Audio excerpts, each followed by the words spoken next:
edition of Just Parlays. I'm Jim Williams along with Chris King. And Chris, fun stuff going on all over the place last night. I know that you were watching a little hockey. Let's talk a little bit about that Ranger game. Yeah, I mean, I was disappointed with the way that Toronto played in the final two periods. It seems like they blew a 3-1 lead again for what seems like the 13th game in a row. The biggest problem that I have is the same problem that we have in the NFL when it comes to making consistent calls and officiating. There was a goal late in the game, under 4 minutes ago. Austin Matthews had a puck deflecting off his skate. I will grant he turned his skate probably at a 45-degree angle. The puck ricocheted off the skate into the net past Shesterkin. It would have made it a 5-4 game. They reviewed it and said that he kicked it. Now, I've seen blatant ones where a guy lined up and did a full force boot with his skate, and they counted the goal earlier this season. So, I mean, would it have changed the outcome of the game? Probably not. But the bottom line is you've got to be more consistent with these calls, because sooner or later you're going to have a play like that that's going to affect the game. It could happen in the postseason. It could happen in playoff positioning.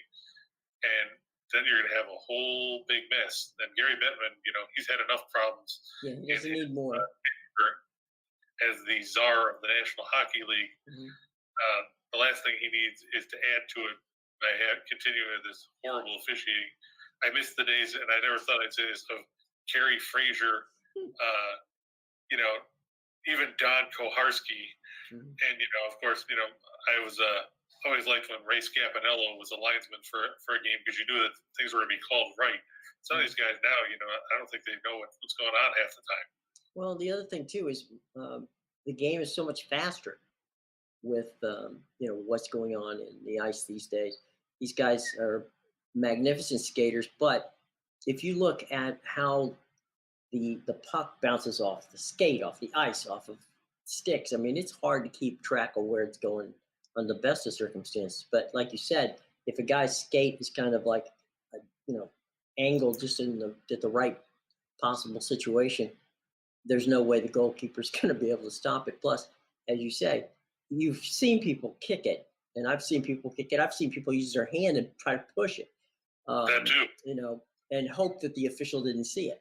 But with all the different camera angles we have now in replay, it's pretty hard to sneak something by people like that. Yeah, I mean, it was unfortunate, but I mean, even good teams lose from time to time. I mean, I'm not going to take anything away from the Rangers. I mean, they were flat in the first period, but they came back and played good hockey in the last two periods. More power to them. Unfortunately, and I feel bad for John, because he'll probably be at this game Saturday. It just means that Austin Matthews and the Leafs will try and take out some aggression on the Islanders at the UBS Arena. That's probably true. Let's talk about our buddies at Caesars. And we're going to talk about the Caesars Sportsbook. Now, scrolling below is some of the stuff you need to know. And what you need to know is Caesars Sportsbook and Winners and Whiners have got a deal for you. Make your first deposit and bet using Caesars Sportsbook app or online, and they're going to match the first wager up to $1,000. So dollar for dollar, that's what they're going to do. Now, the only way you get this deal, because you are a fan of Winners and Whiners, is using the promo code Video Winners. Okay, you see that promo code scrolling below, and also it's in our show box below. So once again, the Caesars Sportsbook Winners and Whiners deal is this: you make your first deposit and bet using the Caesars Sportsbook app or online, and they're going to match your first wager dollar for dollar up to $1,000. But you have to use that promo code Video Winners. Now, if you happen to be lucky enough to live in the same state as Scott Rochelle, which happens to be New York, then we've got an even better deal for you. All right. I know it's hard to believe, but it's true. It's called the Empire State Royal Welcome. You get $300 in bonus cash on sign up. Plus, they're going to match your first deposit up to $3,000, but you have to use the special code, and the special code in this case is Winners New. Okay. So the Empire State Royal Welcome, $300 in bonus cash for the sign up. Then they're going to match the first deposit all the way up to $3,000, and the promo code is Winners New. All right. Okay. So We appreciate what the folks at Caesars are going to do. Remember that you must be 21 years of age to participate. And as we always say, both Caesars and those of us here at Winners and Whiners, please bet responsibly. So we're going to move from our friends at Caesars, and we're going to go talk about our first college basketball game of the evening, and away we go. Well, I just find it funny, Jim, already John saying that there's no way that John Tavares, who of course left the island to go to Toronto, will come to the UBS Arena and win.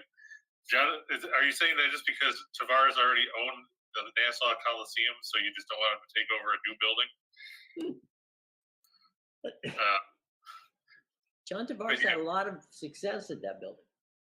But we'll start off out in the West Coast Conference, where the St. Mary's Gales are at home at the to take on Santa Clara. Both these teams have been pretty good this season. Santa Clara is 11-6. St. Mary's 13-4 coming into this game. It's going to be an interesting contest out there. You know, Herb Sendek, his team's coming off a 115-83 loss to number 1 Gonzaga over the weekend. That game coming at home. Mm-hmm. While St. Mary's beat Pepperdine 77-62 on the road last Thursday to bounce back from that rock fight they had with BYU 2 Saturdays ago. When you look right down, though, I mean, the Gales 9-0 at home, Santa Clara is 2-2 on the road. And if you look at that, Jim, St. Mary's 4 losses have come to teams that are a combined 54-10. You look at the teams that the Gales have lost to, they lost by 6 to Wisconsin back in November. Mm-hmm. Wisconsin's 15-2. They lost by 16 at Colorado State in early December. Nico Medved and the Rams come in 14-1. They lost to San Diego State by 10 on a neutral floor. Mm-hmm. And we know how good the Aztecs have played this season. Sure. And how they played well in recent years, period. They're 10-3 this season. And then, like we said, they lost to BYU on the road in Provo in a game where nobody scored any points. It was 52-43. But I mean, the Cougars are 15-4. Mm-hmm. So you're not seeing any bad losses on the books there when it comes to St. Mary's. Mm-hmm. Meanwhile, Santa Clara has already lost to UC Irvine and Louisiana Tech at home, as well as Cal and Boise State on the road. You have to be concerned about Santa Clara in this one, facing a St. Mary's team that is 8th in the nation in scoring defense. They give up just 58 points per game. They're 86th in field goal percentage, defense at 41.1. They only allow 5.1 3-pointers a game. They are 5th in free throw attempts allowed at 12.4. So they don't give you opportunities at the charity stripe, and they don't give up very many rebounds, just 28.6, which is 3rd fewest in the nation. It's going to be a test for Sendek's team. They're 63rd scoring offense at 77.3 points a game, and they're 22nd field goal percentage. But how are they going to handle St. Mary's with the way the Gales play defense? Randy Bennett's team, they're known for that, basically. Mm-hmm. Santa Clara is 1-5 ATS against in their last 6 on Thursday. They're 1-4 in their last 5 against teams with a winning percentage above 600. Meanwhile, St. Mary's 4-0 against the spread in their last 4 at home, 6-1 in their last 7 as a favorite. I like the Gales to win this one. They should win by double figures. I mean, nobody's impressed by Santa Clara's road wins this season. They beat, San Jose State, who we told you would lose yesterday to Wyoming, and they did. Yeah. And they beat Pacific, who also no one is impressed by, because when you look at the Tigers, they're 5-11 and have lost 8 of their last 9. The folks at St. Mary's are probably clutching their rosary beads, praying that that perhaps Gonzaga might move to the Pacific, the Pac-12 or some other conference, because every year or so St. Mary's puts out a really good product, but they when you're up against the folks at and they, to their credit, they've actually beaten Gonzaga a couple of times during the past 5 or 6 years. So they've to your point, look at some of the teams that they've rolled out in recent years. Yeah. In 2016, they were 29-6. In 2017, they were 29-5. Right. 2018, they were 30-6. So you're not, like you said, you're talking about a good team. They were 26-8 in 2020 before the tournament got wiped out. Right. And now they're 13-4. They get a crack at Gonzaga on February 12th. I'm guessing and then on February 26th. So those two games are going to be interesting for the Gales. Obviously, they'll get another swing at BYU in between those two games. So that's going to be a rough closing stretch for St. Mary's. Gonzaga on the road, BYU at home, then at San Diego, and then home against Gonzaga to close the regular season. Right. But I mean, in between now and then, the only game that they've got that they really have to worry about will be San Francisco. And the Dons have played good basketball too. That's true.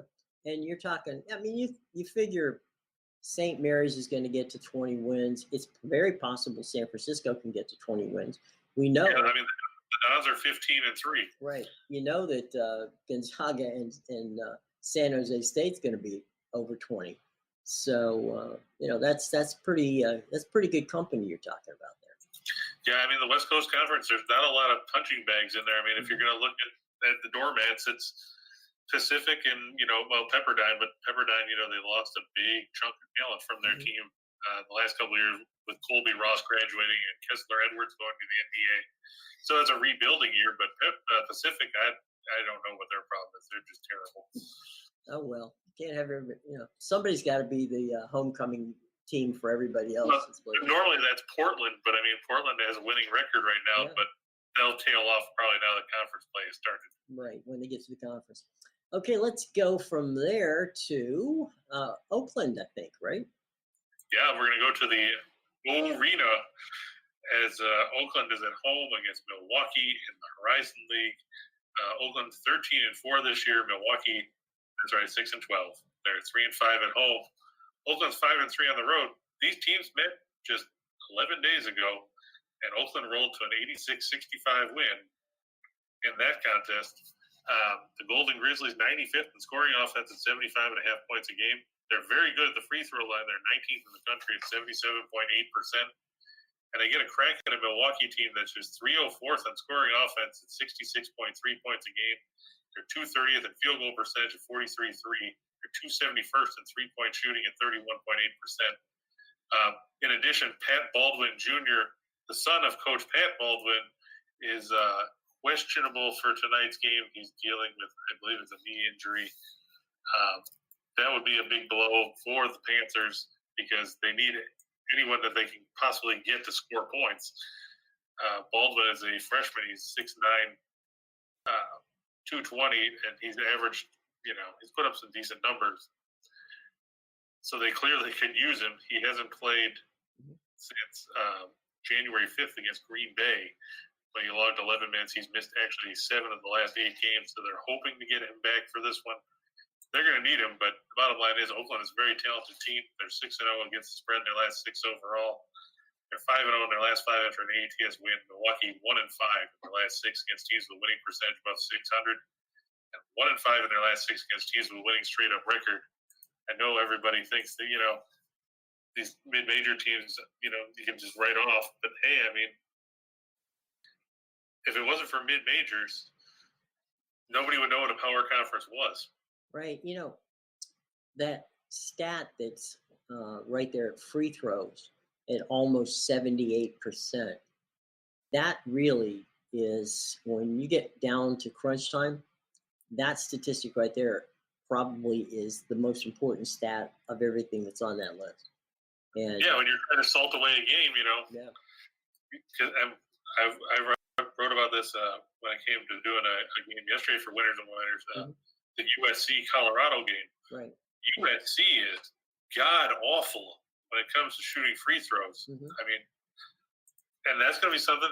It might not cost them tonight in Boulder, but it's going to cost them sooner or later. And the worst thing that you want is to be playing in one of those 3-14 or 4-13 games in the first round of the tournament, where you've got some team that's hanging around and you can't put them away because you shoot horrible at the free throw line.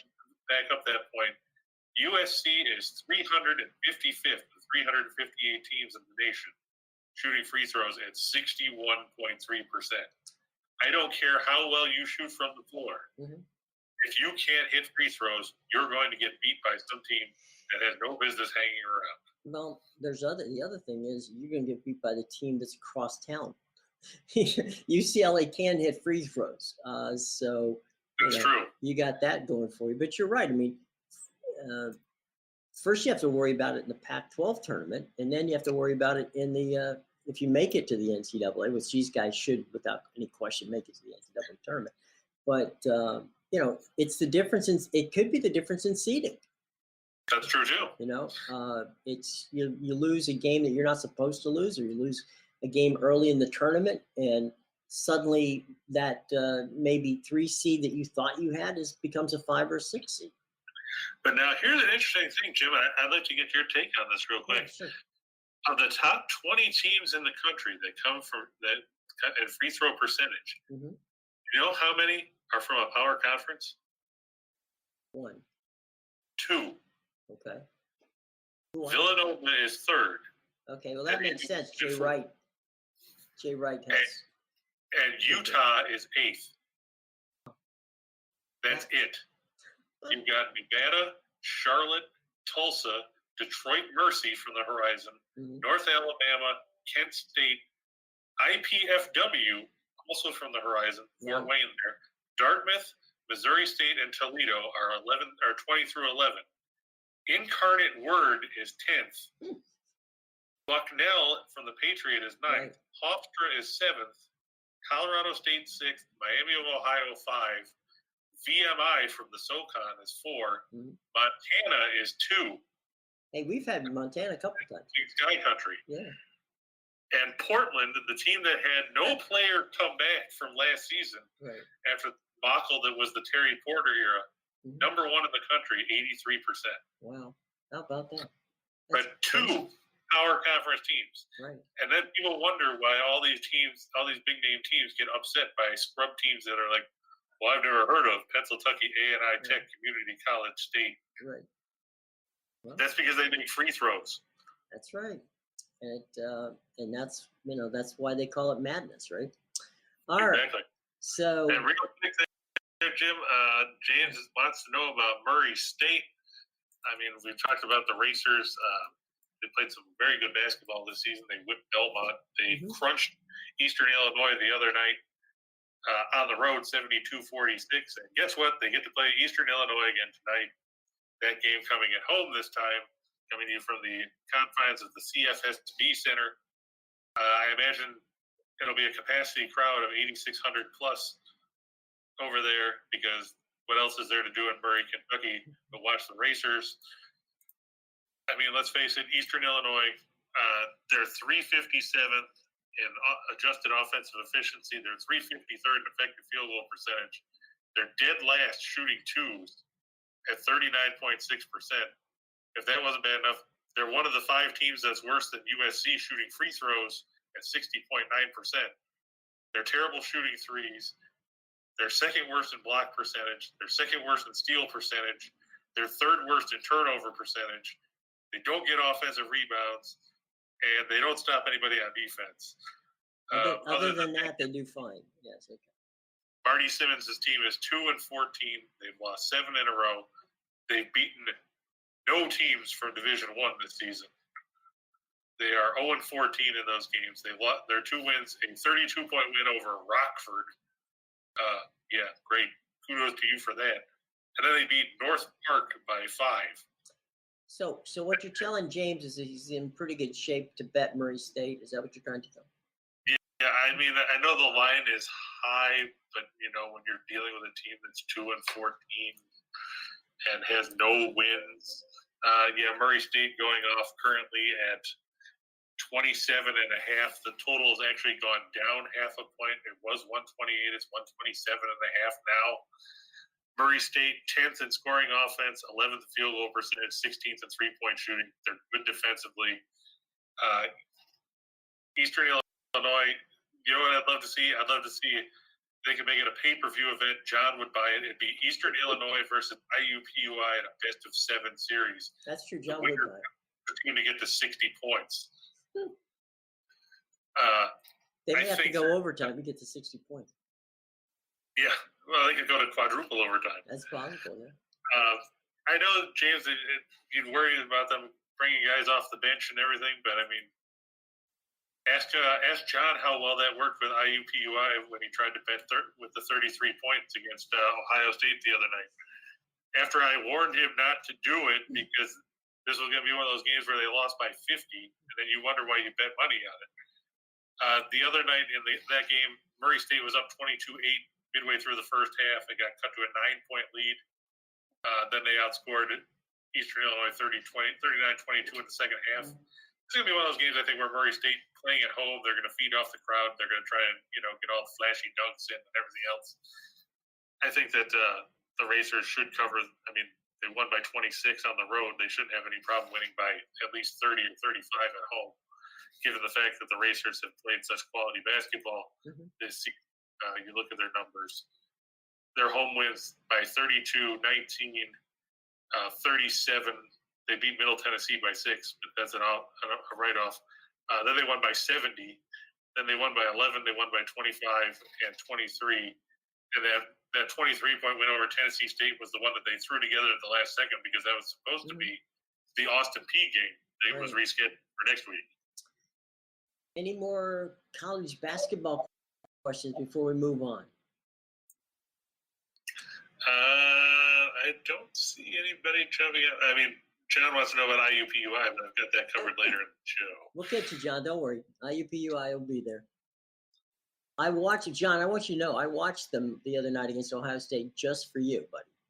And by the way, just to Chris's point, in the final 2 minutes of the game, the band was playing for Ohio State. I don't think that the actual basketball team was on the court anymore. The band probably outscored IUPUI too. Yeah, by 4 points. It was a close game. Okay, onward we go, Mr. King. Real quick, John, are you talking about St. Thomas versus South Dakota State? Which St. Thomas? I'm guessing you're talking about St. Thomas from Minnesota. Okay. They play South Dakota State in a exciting Summit League matchup, but I'm just making sure because he's saying, will they go over 500? Will they go over 500? Was that the over in total points or in? I don't know. I mean, they've got the total on that one. It's set at 162. I mean, that could make it for a high-scoring game. The Jackrabbits, they do like to live up to their name and run and gun. I mean, they're third in the nation at 87 points a game. St. Thomas is 39th in scoring at 78-7. Both teams are below average on the defensive end of the floor. The Jackrabbits just like to try and pile up points like, they're going out of style. Those kind of games are always entertaining to watch because not only are they mid-majors that nobody pays attention to, they're mid-majors that like to pile up points. Right. Defense optional. Yeah, pretty much. I mean, you look at the last 6 games in this win streak for South Dakota State, the fewest points that they've scored is 80. 89, 82, 90, 84, 95, and 80. And they've given up 86 points twice in that stretch. Think about that. That's in a 40-minute game. Right. And then you look at St. Thomas, they're coming off a loss to Oral Roberts. But even in their four of the 5 games prior to that, they hung at least 80. They hung 109, then 80, then 97, and 89, including an impressive win over Western Illinois, who we talk about later in the show as well. Their one loss in that stretch before losing to Oral Roberts, they scored 74 in a loss to Denver. That game could go over the total. I mean, you look at the fact that it's a track meet. I'm thinking it's gonna cruise and bounce over that mark. Okay, but I doubt that they're going to get to 500, don't you? No, I don't think they'll get to 500, but I think they'll get past 162. Yeah, that's for sure. All right, so let's move on because we got hockey fans, and so let's move on to the ice, and we're going to go to the Climate Pledge Arena in Seattle, where the Kraken host the Sharks. The Kraken screwed us over the other day by winning in a shootout over Chicago. Yep. Their 9-game losing streak, so they're now 1-9 in their last 10 games. Kudos for them. The Sharks 21-17-2. The Kraken 11-23-4. Seattle 7-12-2 on home ice. The Sharks 10-9 on the road this year.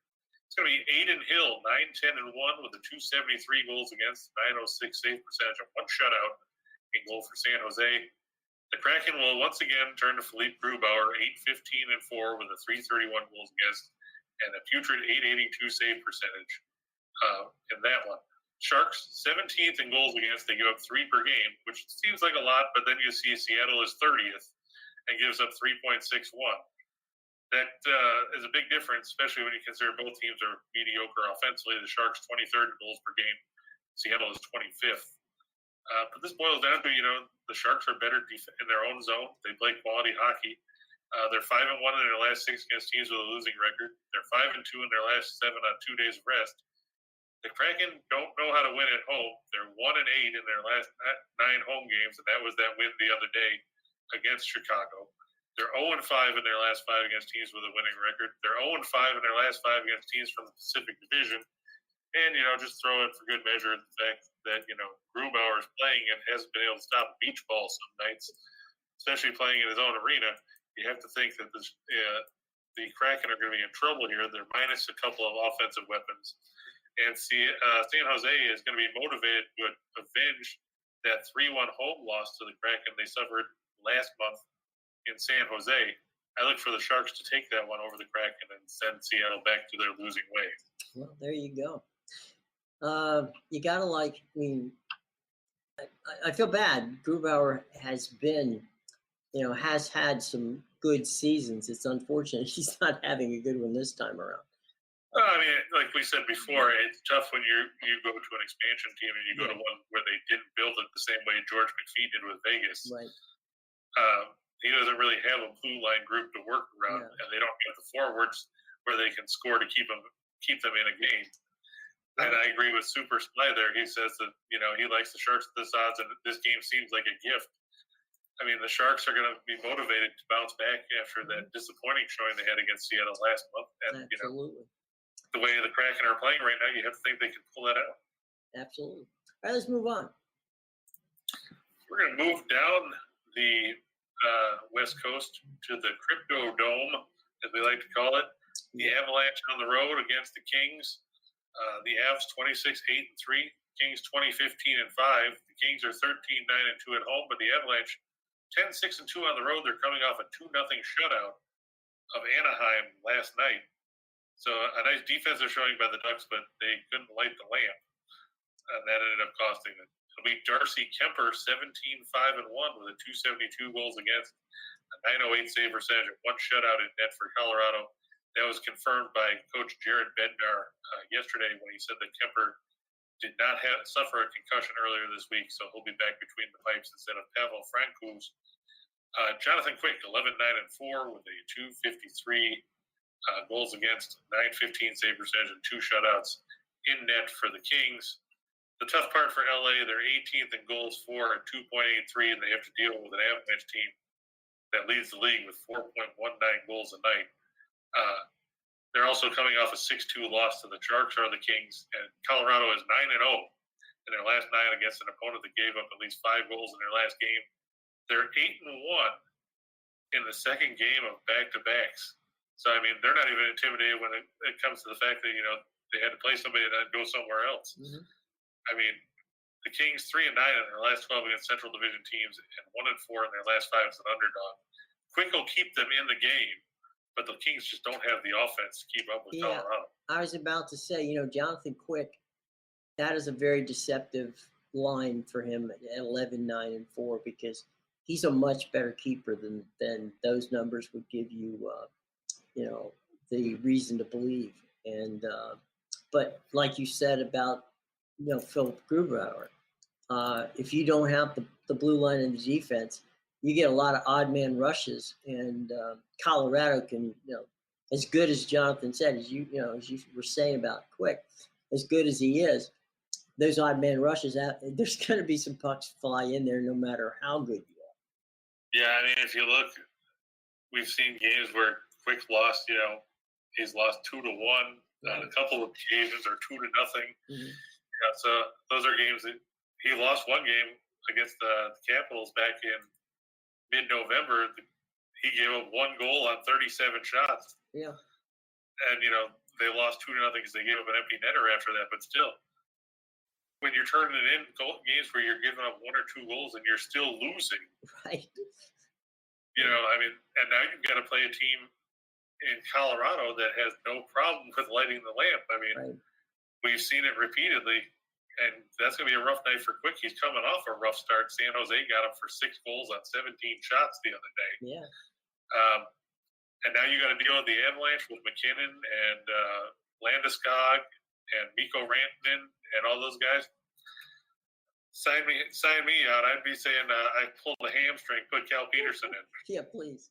And Stan Kroenke, who owns the Avalanche, also owns the Rams. So you got to believe he's going to be sitting there watching that game in Los Angeles and in the visitors' owners box and enjoying himself. So, all right, let's go to the association. There's some good games that we got for everybody tonight. Yep, and real quick, Super Sly also said a prime example for the Kings. Look at the Winnipeg Jets. You got Hellebuyck and goal, but it's you have to give me credit though. They do have Neil. I could never figure out if his last name is Pionk or Plonk or what. But I mean, he's a good defenseman. I mean, They just need to build around him, and they've got some good forwards. I really like Kyle Connor over there. He's made Blake Wheeler and those guys look better than probably they are. Than they should be. And Mark Scheifele as well. But I mean, you're right. Winnipeg is a team that needs some blue line help. I mean, there's a lot of teams that could use better blue lines around the league because they waste. You see a lot of teams waste good starts for their goaltenders, and it's got to be frustrating for those guys. Yeah, it's like a pitcher who has, pitches a good game but loses, 2-1 or 3-2 because he doesn't, nobody scores any runs for him. Right. Or the bullpen blows it. That's another one, yeah. That's my personal pet peeve. So we're down to Big D tonight. Yeah, we're gonna go there. The Suns favored by, depending on the book, it's 2.5 or 3. When I wrote this, it was 3. I think it's gone back to 2.5. I like them over the Mavs. Phoenix obviously 34-9 this year. They lead the league as far as record goes. Dallas 26-19 as they try to chase down Memphis in the Southwest Division. Both teams are hot. Phoenix has won 7 of 8. Mavs have won 9 of 10, which is funny because remember early in the year Dallas was going nowhere fast. The Mavs 14-8 at home, but that's eclipsed by the Suns 17-4 road record on the year. The Mavs also played the second game of back-to-back. They beat Toronto 102-98 at home last night. DeAndre Ayton will not play for the Suns tonight, according to the latest injury report, with an ankle injury. But it might not matter. The Suns still have Devin Booker and Chris Paul and a whole slew of other guys that can step up and contribute. The Suns 5-1 in their last 6 after a straight-up win. They're 5-1 in their last 6 as a road favorite. 5-1 in their last 6 on the road, period. Dallas 11-23 in their last 34 after scoring 100 points or more. They're 3-8 against the spread in their last 11 at home against teams with a winning road record. And the Suns 8-1 against the spread in the last 9 meetings in Dallas. I always have a tough time when it comes to playing the second game of back-to-back with some of these teams. I know that Dallas has played well of late. They're relatively healthy getting Porzingis back. Reggie Bullock and Kleba were both questionable yesterday. They played. I mean, Phoenix, there's just so many weapons. And they're rested after beating San Antonio Monday night convincingly in that one. You have to think that the Suns can get the win here on the road. They ring up win number 35 for Monty Williams out there. Absolutely. All right, let's move on. We've got a couple of interesting teams that just one happens to be the second best team in basketball, and we're going out to the new building, new-ish, I should say, building in San Francisco, where the Warriors and the Pacers play.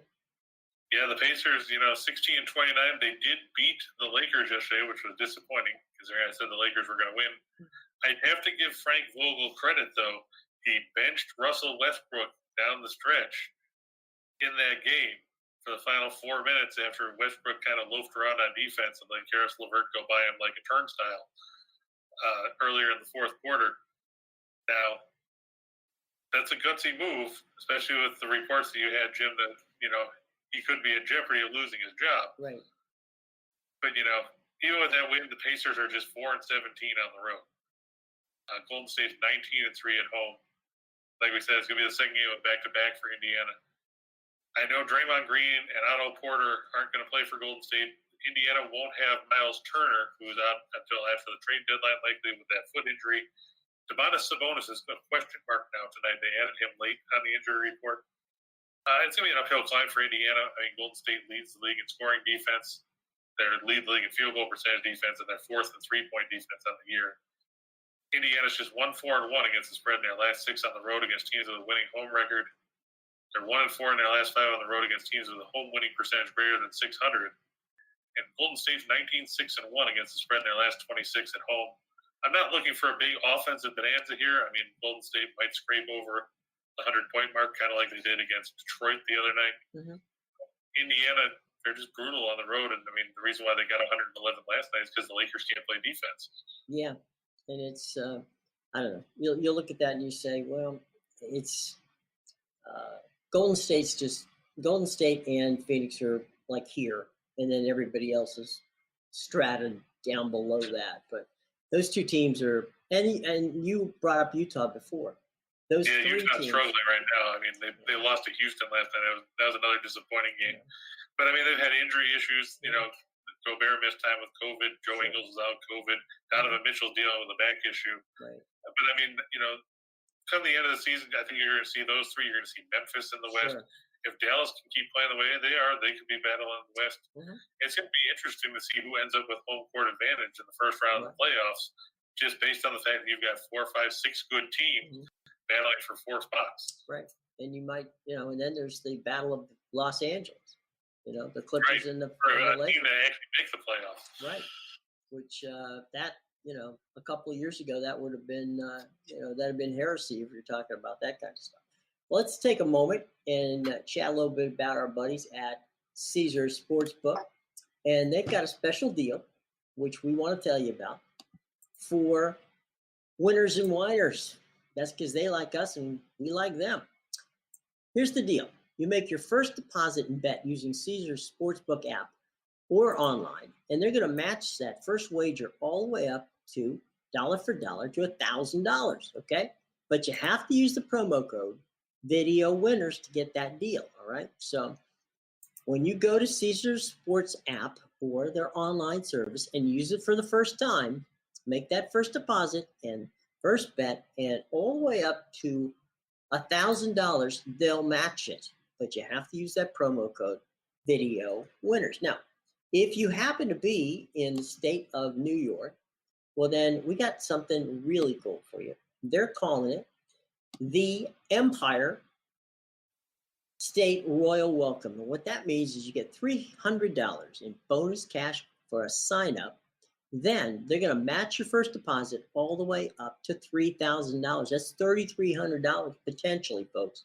And you get it only if you use the promo code WINNERSNEW, okay? So all of the information on both of those outstanding deals are in our show box below, and we strongly recommend that you check it out. And, of course, you have to be 21 years of age or above to play, and as we always say, both Caesars and those of us here at Winners and Whiners always wager responsibly. So let's go for 2 for the money, my friend. You ready? Yep. Here we go. 2 for the money. Yeah, I'm going to roll with the puck line here on Vegas, -1.5 over Montreal, just because the money line was ridiculously bad, because obviously the Canadians are horrible. I know they beat Dallas the other night, but you can't expect that kind of trend to continue. The money line, in case anybody is wondering, Vegas going off at -320. This money line has actually come down to -135 now, or on the puck line, I should say, which is a plus. You look, it's going to be Samuel Montembeault, 2-6-3 with a 372 goals against and a 902 save percentage. Against Robin Leonard, 15-11-1 with a 295 goals against and a 904 save percentage for Vegas. I get that Pacioretty and Stone are both going to be missing for Vegas, but Montreal has been awful. They've got a whole list of guys that aren't going to be playing. And let's face it, the Canadians don't tend to have a ton of success when it comes to putting together wins. We faded Vegas the other night against Pittsburgh. That panned out. They lost 5-3. They've actually dropped 3 in a row at home. Look for that trend to reverse tonight as Montreal comes in 3-15-4 on the road. They'll drop to 3-16-4 there. We just said Phoenix -2.5 over Dallas. It's just tough to trust a team playing the second game of back-to-back, even if it's in the same building. Phoenix is obviously, league's best team record-wise for a reason. And it's because they take advantage of prime situations like this. We said Oakland minus 7.5 over Milwaukee. Oakland, unlike some teams, can make free throws and will put the game away that way if they have to. They also are very good offensively. Milwaukee not as much. And we just talked about Colorado over the Kings. The Avs are playing the second game of back-to-back, but they have success with that, mainly because they can just steamroll you with 4 lines so they don't have to overload anybody. It's not like they're the Edmonton Oilers where you see Connor McDavid and Leon Draisaitl playing 30 minutes a game because they don't have anybody else. And the Kings, they struggle in the blue line. They don't have a ton of weapons offensively. I like the Avs on the road at the Crypto Dome, as we like to call it. All right, let's go for 2 for the show. Right, and we've got the Sharks over the Kraken. We just talked about Seattle's 1-9 in their last 10. They won in a shootout over Chicago, but the Sharks are motivated. They're playing good hockey. Look for them to get the win. Indiana playing a game of back-to-back. They don't have Turner. They might not have Sabonis. Golden State is playing at home. They're 19-3 there. The Pacers are 4-17 on the road. There's no reason to trust Indiana here. I mean, if you want to play the money line on any of these over the point spread, you can do that too. Just want to throw that out there. Wright State minus 14.5. I know it seems like a lot. I know they had their issues with IUPUI. In the first meeting, they won by 14. But we just saw IUPUI get literally destroyed by Ohio State, where I believe the water boy, the towel boy, and 3 cheerleaders outscored the Jaguars in the second half. I think that Wright State, they had won 7 straight before they were upended by Youngstown State by 3 over the weekend. I think they're going to come back with a vengeance here and pick up the victory. And finally, St. Mary's, we said, over Santa Clara. We said that the Broncos, they played decent basketball, but Herb Sendek's team, their 2 road wins are over teams that have no substance whatsoever. The Gales are battle-tested. They're 9-0 at home. Their 4 losses are against teams that have a combined winning percentage of nearly 85%. So, I mean, and I know we use this a lot, but to quote Gene Smith, they weren't losing to the little sisters of the poor. When you lose to BYU, Colorado State, Wisconsin, and San Diego State, you're losing to some teams that have substance. Right. Look for them to go to 10-0 at home as Randy Bennett's team takes care of this over Herb Sendek and the Broncos. All right, so we've gone 2 for the money. We've gone 4 for the show. Now it's time for what we like to call our grab bag. And that's a little bit of everything, but you know what? There's a lot to be said for having some diversity and some variety. So we're going to go to Chris King, and he's going to give you the variety pack here. There's a lot of good opportunities here. Go ahead, Chris. Yeah, like Jim said, there's a ton of stuff out here. I'm going to start. I don't just realize I put minus 7.5 twice. It doesn't really matter. UConn minus 7.5 over Butler. We know the Bulldogs struggle offensively. UConn has played some very good basketball, especially with the return of Adama Sanogo from an injury. The Huskies are on the road. I get that Butler, everybody thinks that, hey, if Butler's playing at home, well, so what?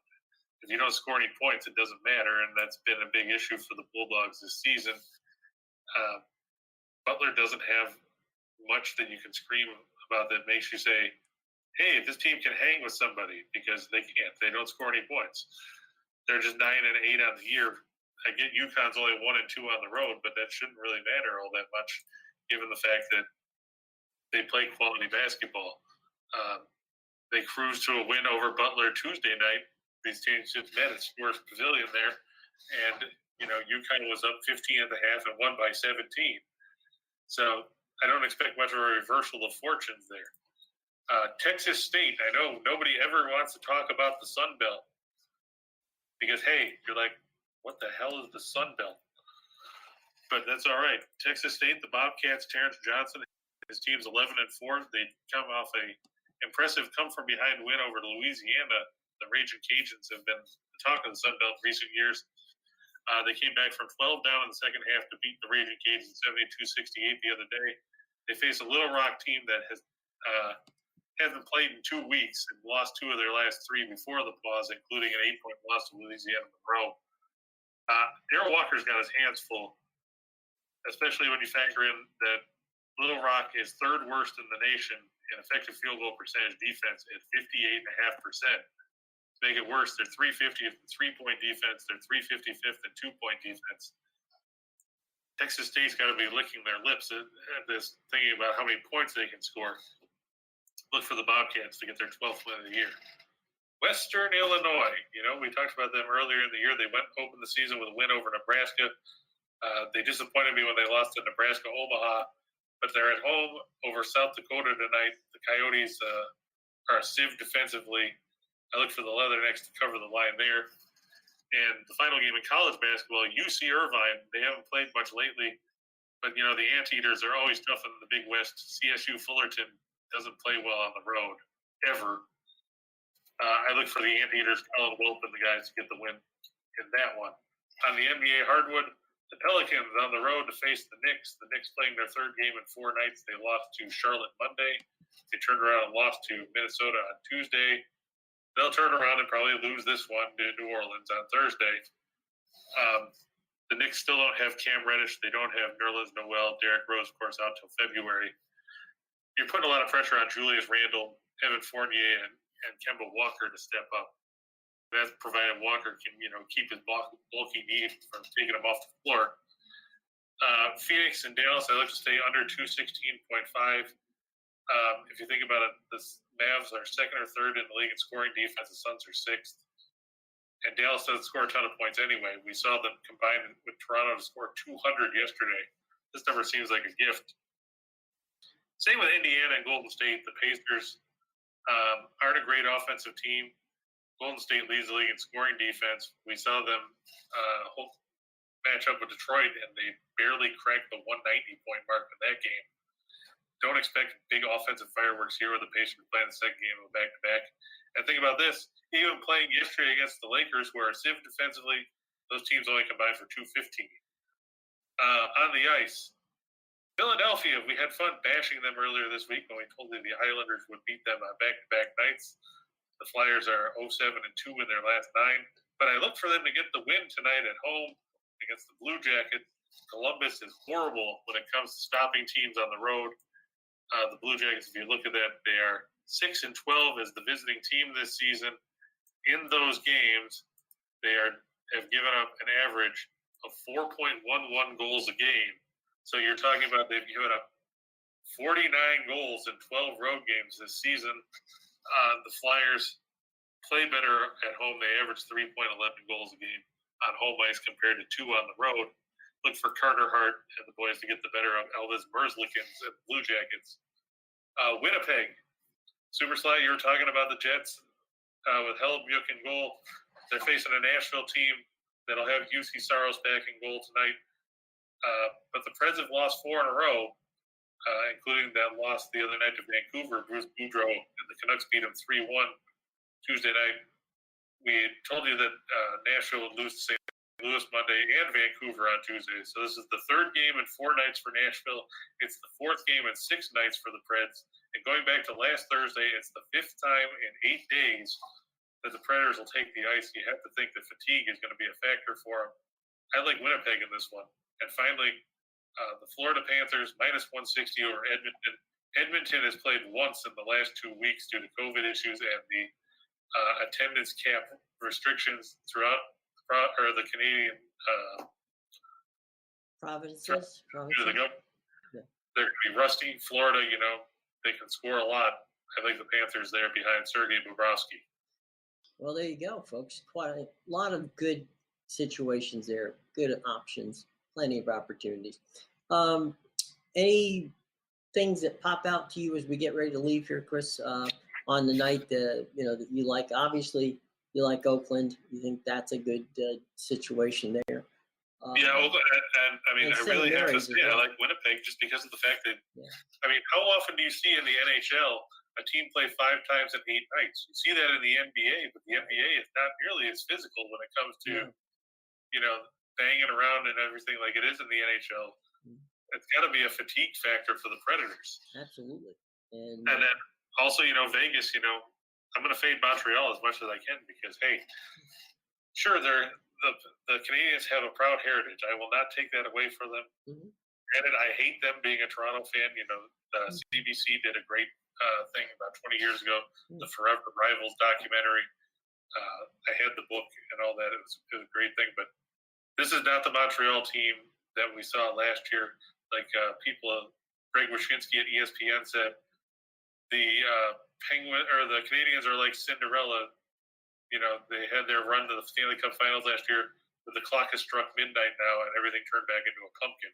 That sums up the Canadians this season. Vegas should have no problem taking care of business against them. Okay.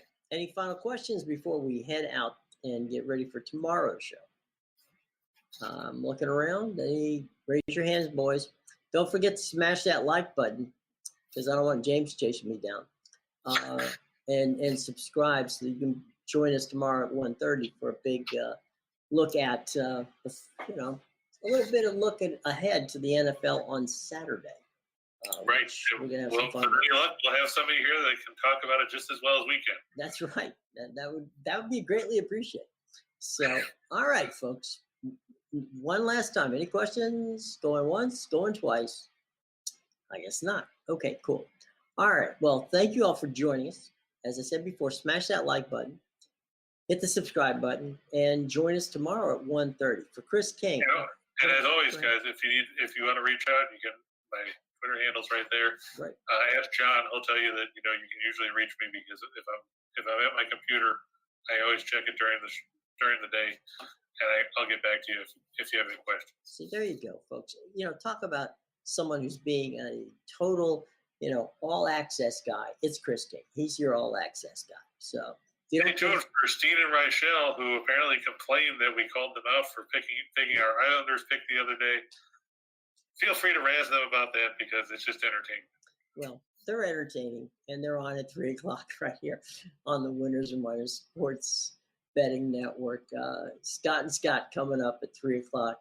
They're great guys. It's a lot of fun, and we're glad to be part of the team with them. So, all right, guys, have a great day.